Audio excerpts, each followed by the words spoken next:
नमस्कार. आता सर्वात पहिला प्रश्न जो आपल्या सर्वांच्याच मनात येतो तो म्हणजे या 2026च्या कर्जमाफीच्या घोषणेत नेमकं दडले तरी काय?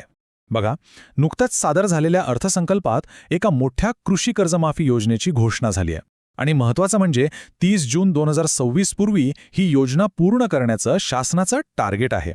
साहजिकच या एका घोषणेमुळे संपूर्ण शेतकरी वर्गात मोठी उत्सुकता निर्माण झाली आहे. कृषी क्षेत्रासाठी हा खरंच एक खूप मोठा गेम चेंजर निर्णय ठरू शकतो. पण मग याचा फायदा नक्की कोणाला मिळणार, म्हणजेच पात्रता काय असेल?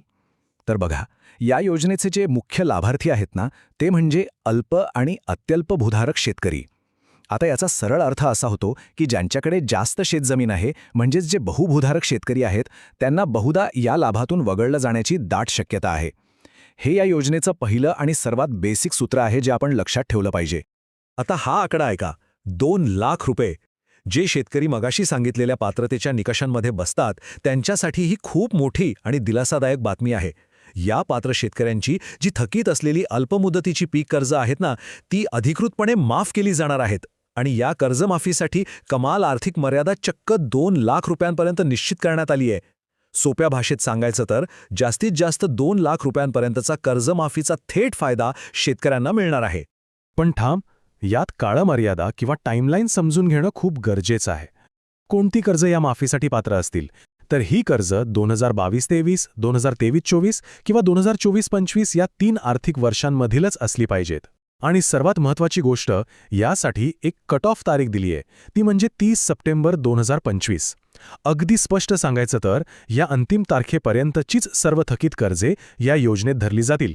कर्जमाफीचं गणित समजून घेण्यासाठी ही तारीख अगदी पक्की लक्षात ठेवा. आता या घोषणेच्या दुसऱ्या आणि तितक्याच रंजक भागाकडे येऊया. 50,000. हो, बरोबर ऐकलत.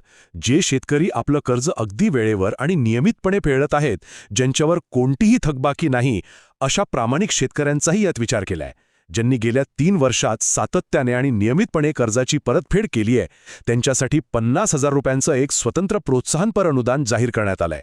म्हणजे नियमित कर्ज भरणाऱ्यांनाही हा एक चांगलाच आर्थिक दिलासा आहे. थोडक्यात सांगायचं तर शासनाने इथे एक उत्तम बॅलन्स किंवा दुहेरी दृष्टिकोन ठेवलाय असं म्हणता येईल. म्हणजे कसं? तर एका बाजूला जे थकबाकीदार आहेत त्यांच्यासाठी 2 लाख रुपयांपर्यंतची मोठी कर्जमाफी देऊन त्यांना संकटातून बाहेर काढण्याचा प्रयत्न आहे, आणि दुसऱ्या बाजूला जे नियमितपणे कर्जाचे हप्ते भरतायत अशा प्रामाणिक शेतकऱ्यांना 50,000 रुपयांचं अनुदान देऊन त्यांना बक्षीस दिलं जाते. एकाच निर्णयात 2 वेगवेगळ्या परिस्थिती किती अचूकपणे हाताळल्या आहेत, नाही का? पण हे सगळं मिळवण्यासाठी एक अत्यंत महत्त्वाची अटसुद्धा आहे. या सवलती आणि अनुदानाचा लाभ घेण्यासाठी शेतकऱ्यांना त्यांचे बँक खात्यांचं नूतनीकरण म्हणजेच रिन्युअल करणं अनिवार्य असणार आहे. आणि त्यासाठी 30 जून 2026 ही फायनल डेडलाईन देण्यात आली आहे. म्हणजे या दिलेल्या वेळेत सहभागी बँकांमध्ये जाऊन खात्यांचं नूतनीकरण करणं मस्ट आहे, हे विसरून चालणार नाही. आता तुमच्या मनात आलं असेल की यात बँका कोणत्या आहेत? तर या योजनेत प्रामुख्याने जिल्हा मध्यवर्ती सहकारी बँकांच्या कर्जांना सगळ्यात जास्त प्राधान्य दिले जाणार आहे. पण टेन्शन घेऊ नका, फक्त याच बँका नाहीयेत, तर खासगी बँका आणि राष्ट्रीयकृत म्हणजेच सेंट्रल बँकांचाही यात समावेश आहे. याचा अर्थ असा की ग्रामीण भागातील जास्तीत जास्त शेतकऱ्यांना या योजनेच्या कक्षेत आणण्याचा हा सर्वसमावेशक प्रयत्न आहे. आत्तापर्यंत आपण जे काही ऐकलं, हे आकडे, या तारखा, बँकांची नावे, यावरून साहजिकच एक प्रश्न पडतो की हे सगळे नियम आता 100% फायनल झालेत का? आणि आजपासूनच या योजनेची जमिनीवर अंमलबजावणी सुरू झाली आहे का? तर ह्या प्रश्नाचं उत्तर समजून घेणं आत्ताच्या घडीला सर्वात जास्त गरजेचं आहे. तर वास्तव काय आहे ते पाहूया. अशा कोणत्याही मोठ्या प्रक्रियेचे साधारण 3 मुख्य टप्पे असतात. सध्या आपण कुठे आहोत? तर फक्त पहिला टप्पा पूर्ण झालाय, म्हणजेच अर्थसंकल्पात फक्त ही प्राथमिक घोषणा झालीये. दुसरा टप्पा असतो तो राज्य मंत्रिमंडळाच्या मंजुरीचा, आणि तिसरा आणि सर्वात महत्त्वाचा टप्पा म्हणजे अधिकृत शासन निर्णय म्हणजेच GR निघणं. आणि हे दोन्ही टप्पे अजूनही प्रलंबित आहेत. याचा सरळ अर्थ असा की जोपर्यंत या अधिकृत मंजुऱ्या मिळत नाहीत तोपर्यंत ही संपूर्ण योजना सध्या होल्डवर आहे. म्हणूनच ही गोष्ट आपण अगदी स्पष्टपणे समजून घेतली पाहिजे. या कर्जमाफीचे अंतिम निकष काय असतील, तिची प्रत्यक्ष काम करण्याची पद्धत काय असेल, हे सगळं तेव्हाच क्लिअर होईल जेव्हा राज्य मंत्रिमंडळ यावर मोहर उमटवेल आणि अधिकृत शासन निर्णय किंवा GR प्रसिद्ध होईल. थोडक्यात फायनल पिक्चर अजून यायचं बाकी आहे. तोपर्यंत आपण कोणतेही अंदाज बांधणं थोडं घाईचं ठरू शकतं.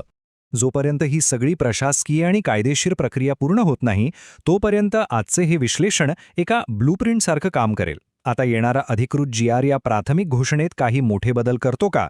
अंतिम नियम या योजनेला कसा आकार देतात आणि अर्थसंकल्पातील आश्वासने खरोखरच शेवटच्या शेतकऱ्यापर्यंत कशी पोहोचतात हे पाहणं अत्यंत औत्सुक्याचं ठरणार आहे. यावर आपली नक्कीच नजर असेल. माहितीपूर्ण व्हिडिओ आहे. लाईक शेअर सबस्क्राईब नक्की करा. धन्यवाद.